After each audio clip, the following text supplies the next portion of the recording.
complications were evaluated at time 0 and at time 1. corresponding to 30 days after treatment. Ho creato una scala VAS molto Results were particularly encouraging in terms of itching and secretions with extreme patient satisfaction. secrezioni e squamazioni. Ozole is a biological inducer that blocks the degenerative and apoptotic processes, recreates the skin defense, and inhibits the growth of pathogens, resulting as what specialists require in the case of CUE, eczematous external otitis.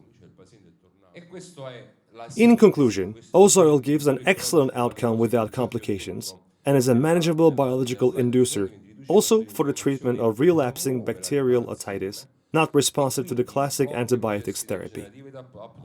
E io vi ringrazio.